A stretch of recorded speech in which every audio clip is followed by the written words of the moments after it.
नमस्कार, मैं हूं आपके साथ गौरव राजेंद्र। बुलेटिन की शुरुआत करते हैं। लखनऊ में मुख्यमंत्री योगी आदित्यनाथ कृषक बंधुओं से संवाद किया। बता दें कि कार्यक्रम हाल ही में गन्ना मूल्य में की गई ऐतिहासिक वृद्धि के बाद आयोजित किया गया। मुख्यमंत्री योगी आदित्यनाथ ने कहा कि सरकार का उद्देश्य हर किसान की आय को दोगुना करना है और उन्हें आत्मनिर्भर बनाना है। वहीं कार्यक्रम में बड़ी संख्या में किसान मौजूद रहे, जिन्होंने सरकार के इस निर्णय का 11 वर्ष में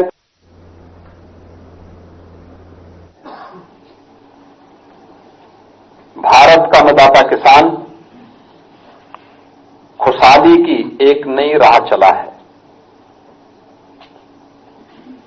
किसान भी किसी सरकार के एजेंडे का हिस्सा बन सकता है और ईमानदारी से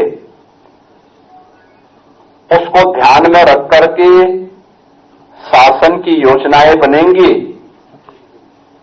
यह मोदी जी के प्रधानमंत्री बनने के बाद प्रारंभ हो पाया। याद करिए, स्वास्थ्य हेल्थ कार्ड, हम अपना स्वास्थ्य परीक्षण कराते हैं, उसके हम लोग दवा लेते हैं, लेकिन जो धरती माता हमारा पेट भरने के लिए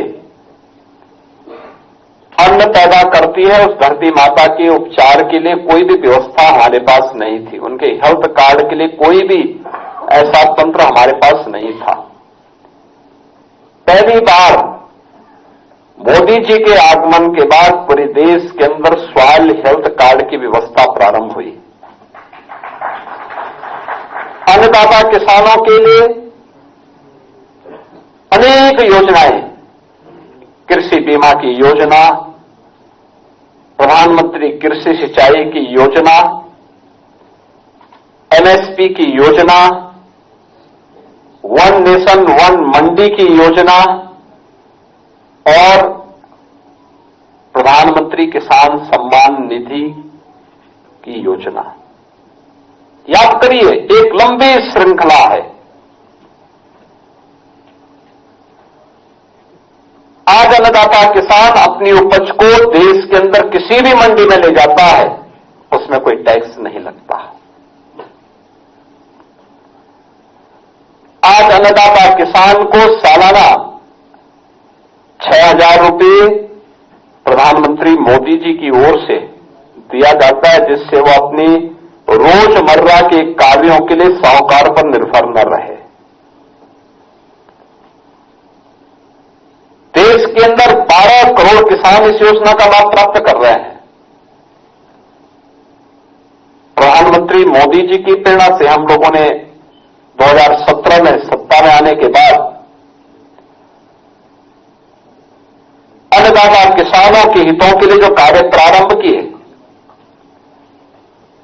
उसी श्रृंखला का हिस्सा कल प्रदेश के गन्ना किसानों की जो मांग थी, उसके अनुरूप ही कल का फैसला लिया गया। बहनों और भाइयों, 2017 में हम सरकार अपने आए थे, पहले दिन हम लोगों ने घोषणा की थी कि प्रदेश के लघु और सीमांत किसानों के 1 लाख रुपए तक के कर्ज माफ करेंगे और 86 लाख किसानों के कर्ज माफी के कार्यक्रम को सफलतापूर्वक हम लोगों ने लागू किया। प्रदेश के अंदर पिछले 8 वर्ष में 23 लाख हेक्टेयर भूमि को अतिरिक्त सिंचाई की सुविधा हमने प्रदान की। 10 को पूर्व अनुमान करिए, अर्जुन सहायक परियोजना, बाण सागर परियोजना, सरयू नहर राष्ट्रीय परियोजना कोई 30 वर्ष से, कोई 40 वर्ष से, कोई 50 वर्ष से लंबित पड़ी हुई थी। सरकार बनते ही प्रधानमंत्री कृषि सिंचाई योजना के साथ इन स्कीमों को जोड़ा गया। केंद्र और राज्य सरकार ने पैसा लगाया, योजनाओं को पूरा किया गया, अन्नदाता किसान को पानी की सुविधा उपलब्ध हुई। निजी नलकूप के किसानों के बिल को माफ करने की कार्रवाई, 16 लाख ऐसे निजी नलकूप थे, हमने वहां भी माफ करने का कार्य किया। सरकार अपने कोषागार से वो पैसा उपलब्ध करवाता है। प्रदेश के अंदर अन्नदाता किसान खाद्यान्न तो उत्पन्न करता था, खेती उसकी, मेहनत उसकी, लेकिन उसका लागत उसको नहीं मिल पाता था, क्योंकि सरकार के द्वारा 17 के पहले कोई क्रय केंद्र स्थापित नहीं होते थे। बिचौलिया पैसा कमा लेता था। आप जो गन्ना की बात कर रहे हैं, गन्ने में ही नहीं होता था, बल्कि यह धान, गेहूं, मक्का, मूंग, मूंगफली, बाजरा, ज्वार, इन सभी फसलों में यही होता था। मेहनत किसान की, खेती किसान की, लेकिन मुनाफा बिचौलिया कमा लेता था। हमने कहा नहीं, जिस किसान की खेती होगी, जिसके नाम पर खेत होगा, उसी से हम खरीदेंगे। और आज आप देखते होंगे एमएसपी का लाभ अन्नदाता किसान को प्राप्त होता हुआ दिखाई दे रहा है। क्रय केंद्र स्थापित किए जा रहे हैं,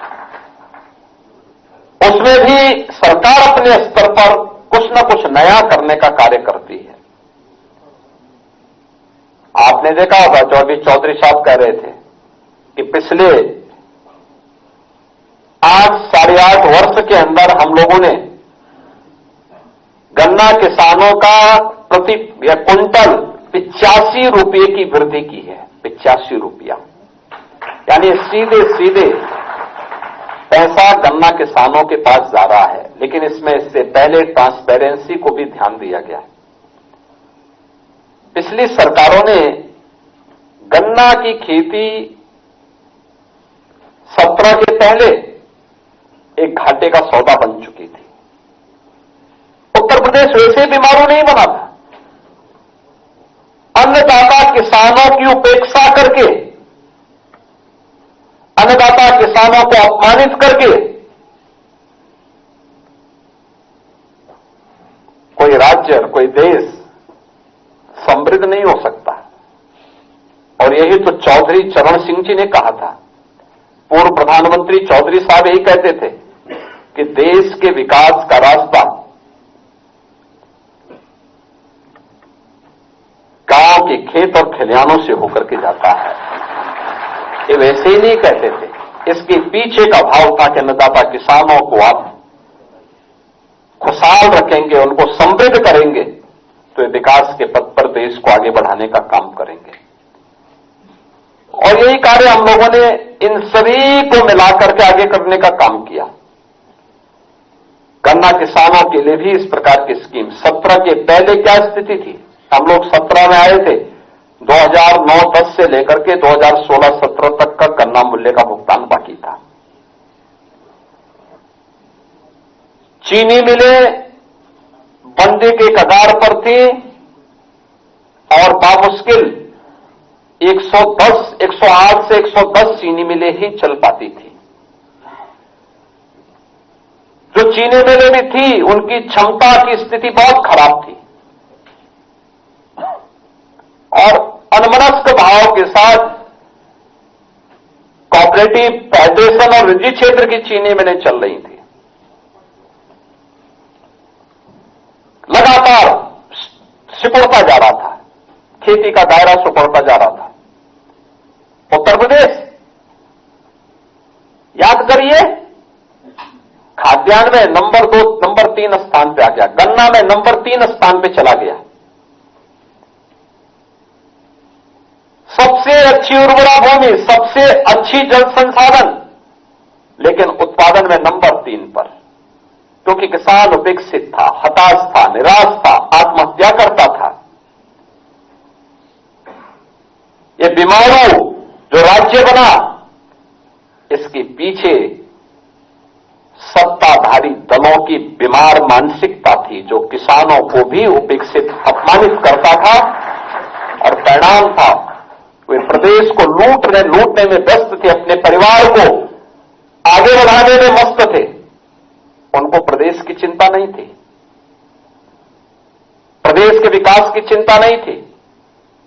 परिणाम हम सबके सामने था, और इसीलिए सरकार ने तय किया, 17 में हम लोग आए, हमने कहा पहले कोई चीनी मिल बंद नहीं होने देंगे, जो बंद चीनी मिलें हैं इनको चलाने के कार्यक्रम को आगे बढ़ाएंगे।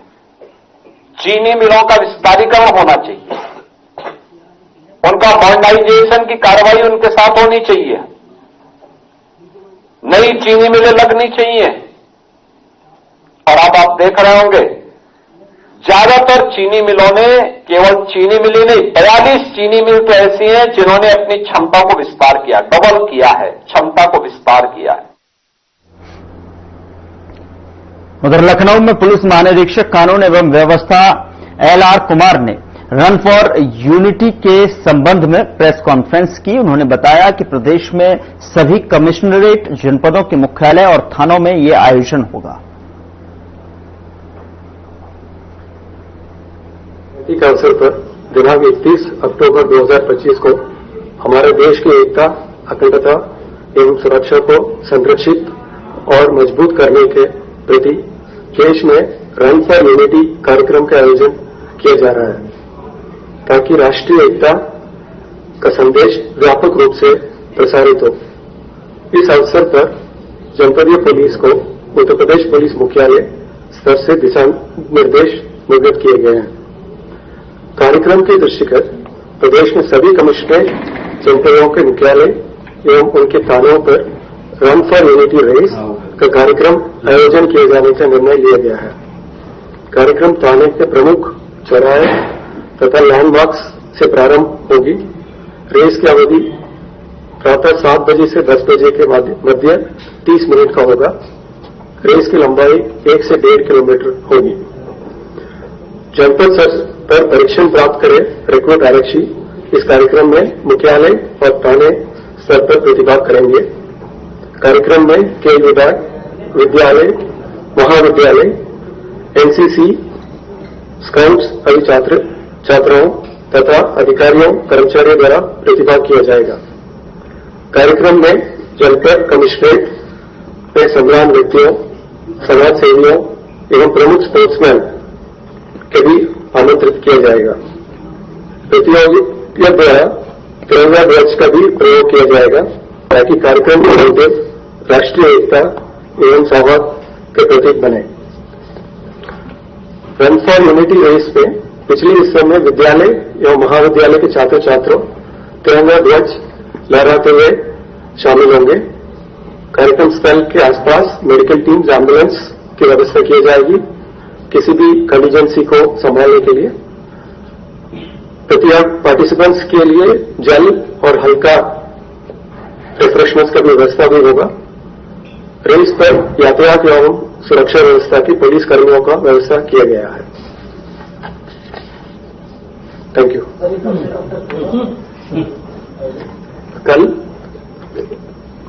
कल होगा, 31 को होगा।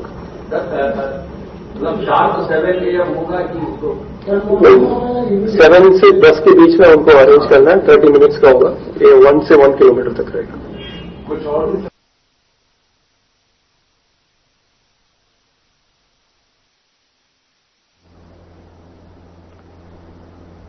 यहां रुक रहे एक छोटे से ब्रेक के लिए। ब्रेक के उस पार खबरों का सिलसिला लगातार जारी है।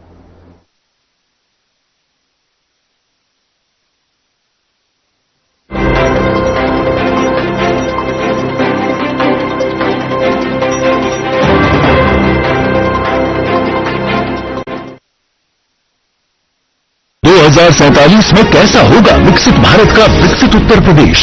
क्या आप चाहते हैं कि कृषि क्षेत्र में नवाचार और पशुधन की समृद्धि से बढ़े अन्नदाता की आमदनी? गांव-गांव तक पहुंचे चौड़ी सड़कें, हवाई यात्रा के लिए किसान की जेब में हो पैसे, विश्व स्तरीय शिक्षा और वर्ल्ड क्लास इलाज, बढ़े उद्योग, रोजगार, नौकरी और अपना व्यापार, रिन्यूएबल और ग्रीन एनर्जी हो यूपी में फुल, ताकि कभी न हो पत्ती गुल। डीप टेक, एआई और इलेक्ट्रॉनिक संसाधनों का बिछे जाल, सांस्कृतिक धरोहर का पुनर्जागरण और गौरव काल। क्या आप चाहते हैं ऐसा उत्तर प्रदेश? अगर हाँ तो उठाइए मोबाइल, क्यूआर कोड को स्कैन करें और पोर्टल samarthuttarpradesh.up.gov.in पर लिखकर या बोलकर दर्ज कराएं सुझाव। आपके सुझाव से बनेगा विकसित यूपी का रोड मैप और मूल्यवान सुझाव देने वाले किए जाएंगे सम्मानित, क्योंकि आपकी राय विकसित यूपी बनाए। कुछ लोग खाते पीते तो बहुत बढ़िया हैं, पर फिर भी उनकी सेहत नहीं बनती। पिचके हुए गाल हैं, हड्डियां निकली हुई हैं, पैंटें ढीली हैं, कपड़े जचते नहीं, कोई पर्सनैलिटी नहीं। ऐसे लगता है इधर से खाए जा रहे हैं, उधर से निकले जा रहा है, क्योंकि उनका पाचन तंत्र खराब है। और जब तक के पाचन तंत्र दुरुस्त नहीं होगा, वो जितना मर्जी अच्छे से अच्छा खा ले, उनकी सेहत नहीं बन सकती। इसलिए हमारी संस्था सन्यासी आयुर्वेदा ने एक ऐसी दवा का निर्माण किया है जो कि आपके लिवर को, आपके पाचन तंत्र को दुरुस्त करने का काम करती है, ताकि आप जो भी खाएं उसका पूरे का पूरा निचोड़ आपके शरीर को लगे, आपकी भूख बढ़े, खाया पिया सही से लगे, नया खून बने, हड्डियों में जान आए, वजन बढ़े और आप मोटे तगड़े खूबसूरत पर्सनैलिटी के मालिक बन जाएं। सिर्फ 655 रुपए की पूरे 1 महीने की दवा होती है और आप इसे घर बैठे 01145454545 पर फोन करके दवा मंगवा सकते हैं।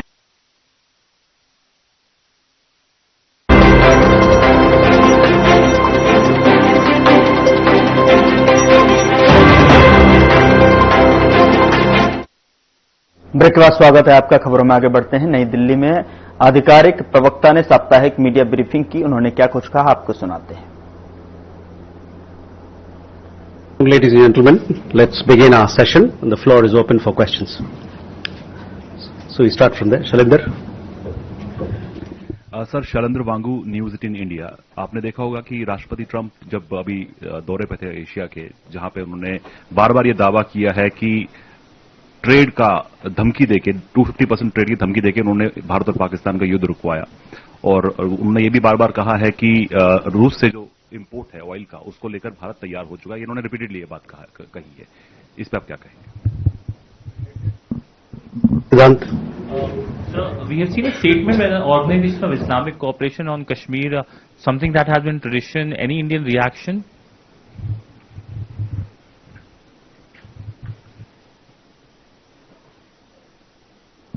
Please. Sir, I'm Shimantini Bhattacharjee from Millennium Post newspaper. Sir, reports suggest that India has vacated its establishment at Aini Airbase in Tajikistan. Could you please confirm that the reports and what prompted India's decision, and how does this impact on India's strategic presence in Central Asia? Thank you. Okay. Ayushi. So this is Ayush Agarwal from ANI. My question is related to the recent conversation between our Prime Minister and Japanese Prime Minister. How much was Quad discussed between the two leaders, and any discussion on the summit dates?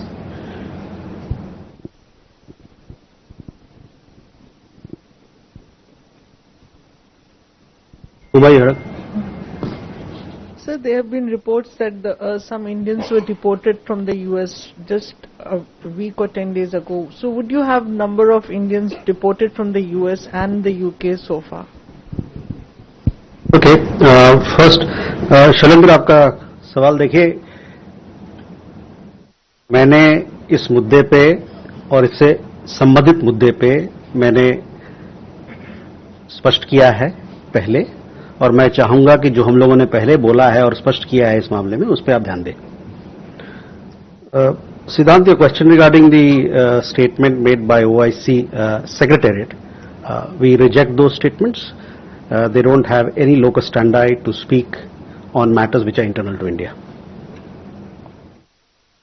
Simutini, regarding your question, see, we had a bilateral arrangement with Tajikistan for the rehabilitation and development of any aerodrome. This is for several years. After the conclusion of the agreement that we had with Tajikistan, we have handed over the facility to the Tajik side. This happened in 2022. Ayushi, yes, Prime Minister had a conversation with the new incoming Prime Minister of Japan. He congratulated her on assuming office. Both leaders discussed India-Japan bilateral ties. This, of course, is a very important partnership for us. It is multifaceted in character. All those issues were discussed. As far as the question of the Quad is concerned, let me tell you that we see it as a valuable forum for discussion on shared interest in a number of areas to the four partners. Any leader summit is scheduled through diplomatic consultations among the four partners. On the deputation, since January of this year, we've had around 2,790 plus Indian nationals who did not meet the criteria. They were illegally staying there, and we verified their credentials, their nationality, and they have returned. This is the status till yesterday, that is 29th October. From the UK side, this year we have had around 100 Indian nationals who have been deported after their nationality was duly verified by us. We could move on for more questions. Parikshit. Sir, how do you see the US-China talks that have taken place in South Korea, successful conclusion of talks, and on the issue of rare earth magnets especially, we've been learning from the industry that at least 4 Indian companies have received licenses from the Chinese government to import magnets. Having said that, because US and China have agreed on a deal to defer the new export controls for a year, does that mean those export controls which kick in on the 8th of November, the second phase of export controls, do they get deferred for India as well?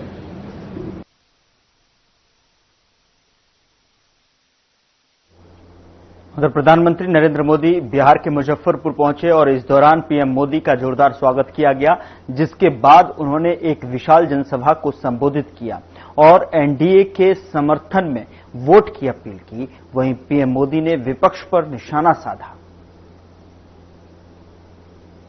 महान स्वतंत्रता सेनानी खुदीराम बोस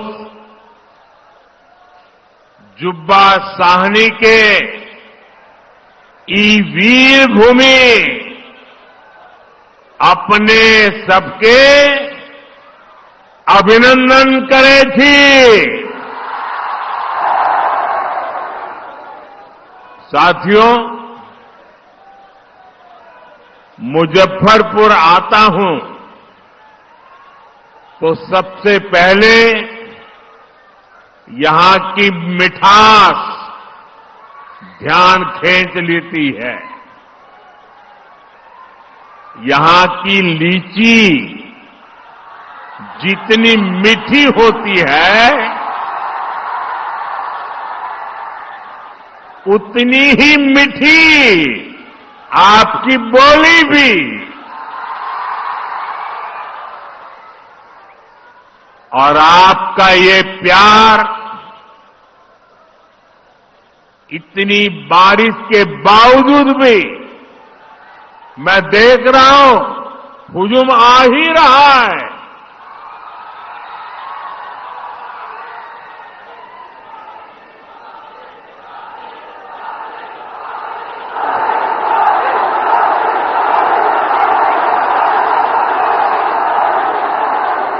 बिहार के मेरे भाई बहनों,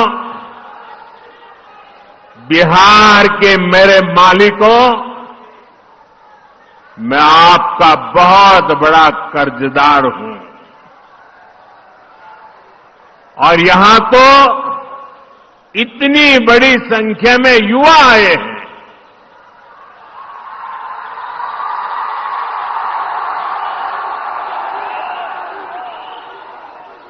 इधर में बहुत बड़ी मात्रा में माताएं बहनों का दर्शन कर रहा हूं। ये विशाल जनसागर बता रहा है फिर एक बार एनडीए सरकार, फिर एक बार